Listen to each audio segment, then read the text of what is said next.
देखो ये differential equation है जिसको हमें सॉल्व करना है, ठीक है ना।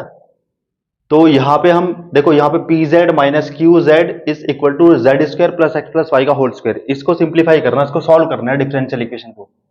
यहाँ पे पी और क्यू क्या है, ये जेड का एक्स के रेस्पेक्ट में, ये जेड का वाई के रेस्पेक्ट में है पार्शियल डिफरेंशिएशन, ठीक है ना। इसको क्या बोलते हैं हम, delta z by delta x, इसको बोलते हैं delta z by delta y. तो इसको सिंप्लीफाई करने के लिए सबसे पहले हम इसमें लिखेंगे लैग्रांजेस ऑक्सिलरी इक्वेशन। तो लैग्रांजेस ऑक्सिलरी इक्वेशन हम कैसे लिखेंगे, यहां पे लिखेंगे dx, अब p का जो कोफिशिएंट है z है तो यहां पे लिखेंगे dx अपॉन z।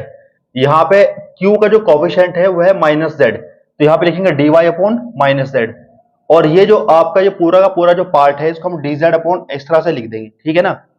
अब इसको सिंप्लीफाई करने के लिए हम क्या कर सकते हैं इसमें, तो यहाँ पे ये भी ये फ्रैक्शन तीनों आपस में इक्वल हैं, तो जो फ्रैक्शन की कंडीशन मैंने आपको बताई थी उसका यूज कर सकते हैं। तो यहाँ पे क्या लिखेंगे हम, ईच फ्रैक्शन का मतलब तीन फ्रैक्शन हमारे पास हैं, फर्स्ट सेकंड थर्ड, इसको मान लेंगे फर्स्ट, इसको मान लेंगे सेकंड, इसको मान लेंगे हम थर्ड।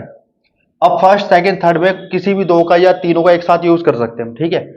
तो हम क्या करते हैं इसमें फर्स्ट और सेकंड का यूज करते हैं, कैसे करेंगे इसको इसके साथ जोड़ देते हैं। अगर मैं dx प्लस dy लिखता हूं तो नीचे z माइनस जेड होगा, वो क्या हो जाएगा, जीरो। अब ईच फ्रैक्शन का मतलब ये फर्स्ट भी हो सकती है, सेकंड भी हो सकती है, थर्ड भी हो सकती है। तो जब इसकी मल्टीप्लाई जीरो के साथ होगी तो यहां से जो इंप्लाइज होगा वो ये होगा dx प्लस dy कितना आ जाएगा, जीरो। इसको कर देंगे इंटीग्रेट, हम इंटीग्रेट करेंगे तो यहाँ पे dx का इंटीग्रेशन क्या आएगा, x, और dy का जो इंटीग्रेशन आएगा वो कितना आएगा, y, और यहाँ पे कॉन्स्टेंट ऑफ इंटीग्रेशन ले लेंगे हम c1, इसको हम मान लेंगे फर्स्ट, ठीक है ना। अब देखो फर्स्ट सेकंड थर्ड में हम दो रिलेशन लेंगे, एक रिलेशन यहाँ पे x plus y is equal to c1 बना चुके, जिसको हम यहाँ पे क्या बोल सकते हैं, u, ठीक है ना। एक हमें इस तरह का रिलेशन और चाहिए जिसको हम क्या बोलेंगे, v। तो उसको निकालने के लिए फर्स्ट सेकंड थर्ड में अब दोबारा से फिर कोई रिलेशन बनाने के लिए किसी को भी ले सकते हो, या तो फर्स्ट को थर्ड को ले सकते हो, सेकंड थर्ड को ले सकते हो, फर्स्ट थर्ड को ले सकते हो, या तीनों को एक साथ भी ले सकते हो, लेकिन हमें लेना उस हिसाब से पड़ेगा कि जहां से सिंप्लीफाई हो सकता है। तो इसमें मैं फर्स्ट और थर्ड को या सेकंड और थर्ड को सॉल्व कर सकता हूं, क्यों, क्योंकि x प्लस वाई जो यहां पे है, यहां पे मैं c1 पुट करके इसको सॉल्व कर सकता हूं। तो मैं यहां फर्स्ट और थर्ड को लेके सॉल्व करूंगा इसको। देखो फर्स्ट और थर्ड, तो फर्स्ट और थर्ड को लेके सॉल्व करें, कैसे करेंगे इसको, यहां पर इसको लिखेंगे dx upon z is equal to, यहां पे लिखेंगे dz अपॉन, यह आएगा dz upon z square plus x plus y को हम क्या लिख सकते हैं इसमें, c1, तो ये आएगा c1 का स्क्वायर, यहां तक ठीक है। z की मल्टीप्लाई यहां कर देंगे तो ये आएगा dx इज इक्वल टू, ये आएगा z dz अपॉन ये z स्क्वायर प्लस ये आएगा c1 का स्क्वायर। यहां पे क्या करेंगे, इसको इंटीग्रेट कर देंगे, एक नया कॉन्स्टेंट यहां पे ऐड कर देंगे जिसको हम क्या कह देंगे, c2। इसको सॉल्व करेंगे, देखो 1 का जो इंटीग्रल आएगा x के रेस्पेक्ट में वो तो x लिखेंगे हम। यहां पे ध्यान दो, इसका जो डिफरेंशिएशन है वो कितना होगा, इसका डिफरेंशिएशन होगा 2z, तो यहां पे 2 तो नहीं है ना, तो हम क्या करेंगे 2 से डिवाइड मल्टीप्लाई कर लेंगे। अगर मैं यहां पे 2 से मल्टीप्लाई करूंगा तो मुझे यहां पे 2 से डिवाइड करना पड़ेगा। अब इसका डिफरेंशिएशन ऊपर बन चुका है, इसका मतलब यहां पे इस 1/2 को तो हम सिम लिखेंगे, और यहां पे इसका नीचे वाले का लॉग आ जाएगा, इसका इंटीग्रल ये आएगा लॉग, यहां पे आएगा z स्क्वायर और प्लस ये आएगा c1 का स्क्वायर, ठीक है। अब यहां पे जो c2 है इसको c2 ही लिखा हमने, ये c2 हो गया, ठीक है। इसको और सिंप्लीफाई करेंगे तो हम 2 से मल्टीप्लाई भी कर सकते हैं, ठीक है। तो 2 से मल्टीप्लाई करके लिखेंगे तो क्या बनेगा, ये बनेगा, या फिर एक काम करो इसको इधर ले लेंगे, c2 निकल जाएगा, ये आएगा x माइनस 1/2, यहां पर ये आएगा लॉग, और यहां पे z को z ही लिखा हमने, z स्क्वायर और प्लस c1, यहां पे c1 की वैल्यू को वापस ये पुट कर देंगे हम, ये आएगा x प्लस वाई का होल स्क्वायर, और ये वैल्यू किसकी निकली, c2, और जो c2 की वैल्यू निकलती है उसी को क्या बोलते हैं हम, उसी को बोलते हैं v, ठीक है ना। अब इसमें सॉल्यूशन कैसे लिखेंगे, इसका सॉल्यूशन लिखने का क्या तरीका होता है, यहां पे लिखेंगे f u v is equal to 0, है ना। तो यहां पे ये हमारा कंप्लीट सॉल्यूशन बनेगा। यहां पे u और v की वैल्यू क्या रखेंगे हम, u की वैल्यू तो हम यहां पे रखेंगे, ये u हमारा कितना है, x प्लस वाई, ठीक है ना, और v हमारा कितना है, v हमारा ये है, बस ये वैल्यूज पुट कर देंगे और यही हमारा आंसर आएगा।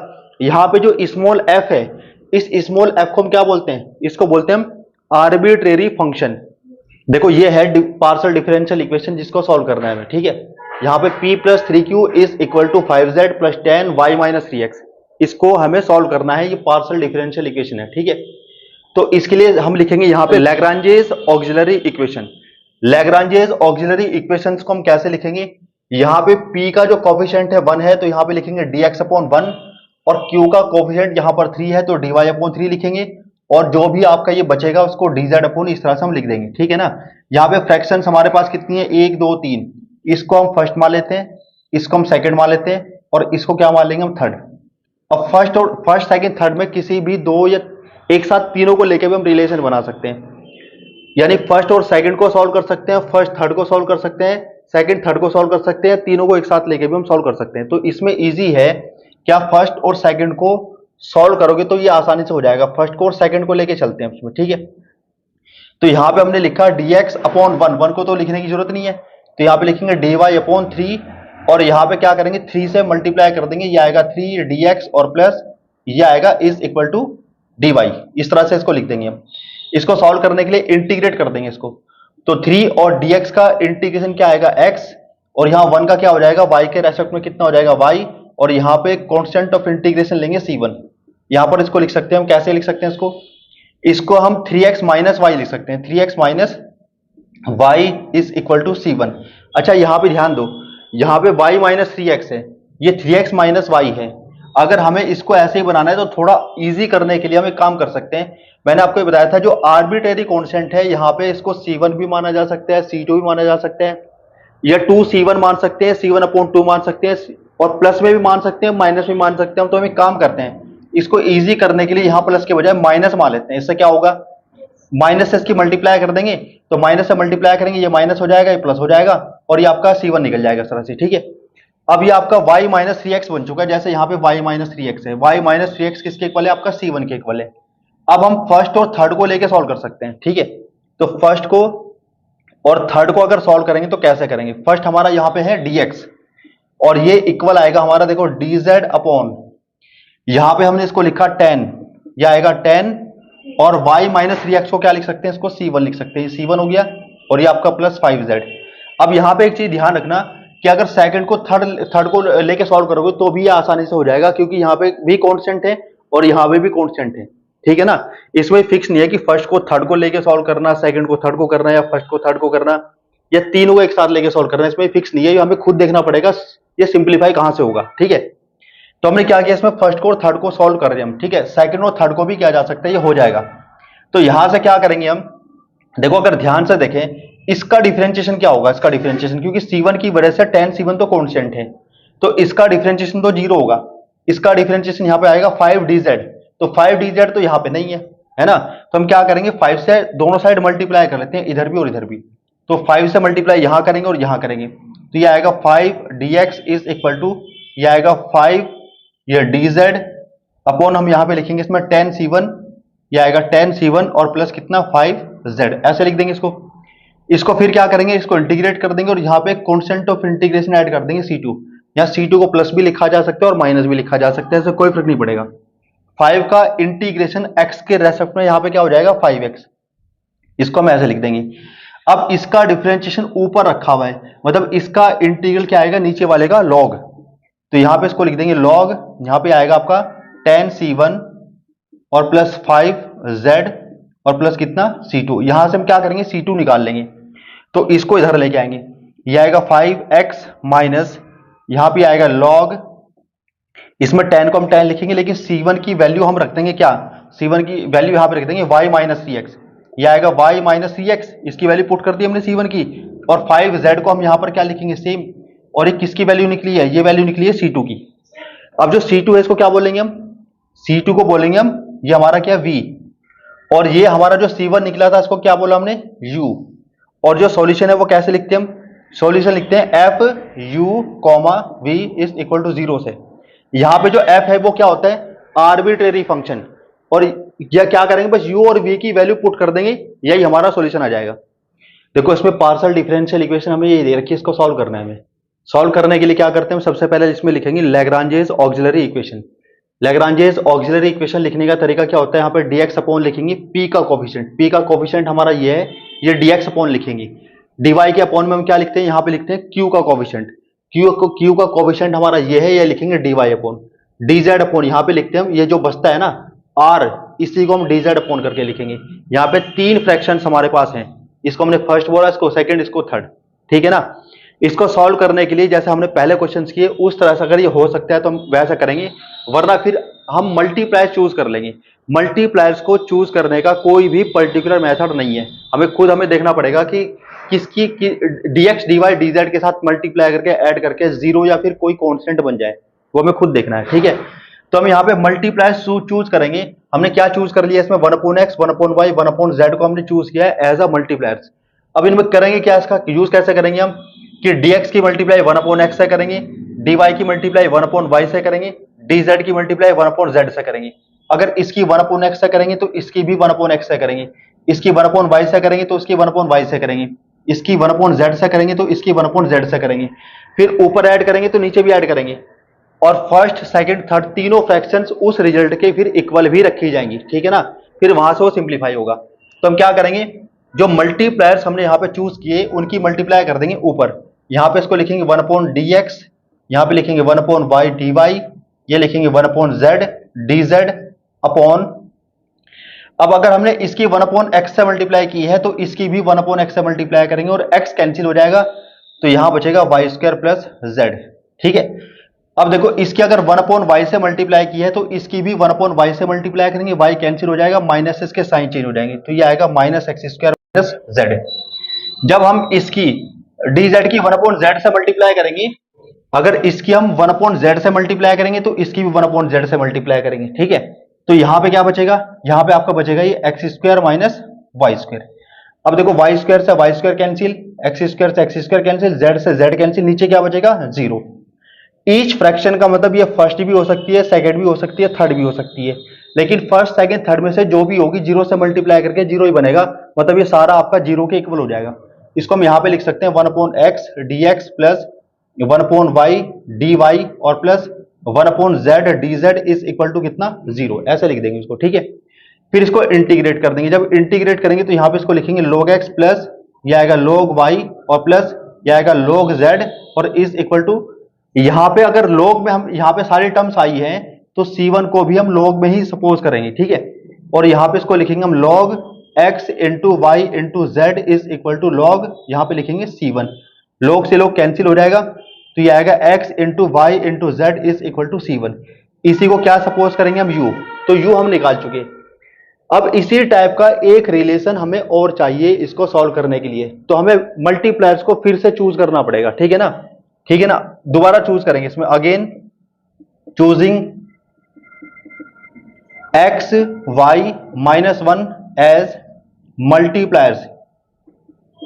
अब मल्टीप्लायर्स को चूज करने का यहां कोई तरीका नहीं, आपको खुद यहां पे देखना पड़ेगा क्या लेने से, या मल्टीप्लायर्स को क्या लेने से यहां पे इसको सिंप्लीफाई करके कोई कांस्टेंट या 0 बन जाए, ठीक है ना। तो अगर यहां पे x y -1 लेंगे तो उसका मतलब यह कि इसकी मल्टीप्लाई x से करेंगे, इसकी y से करेंगे, इसकी -1 से करेंगे।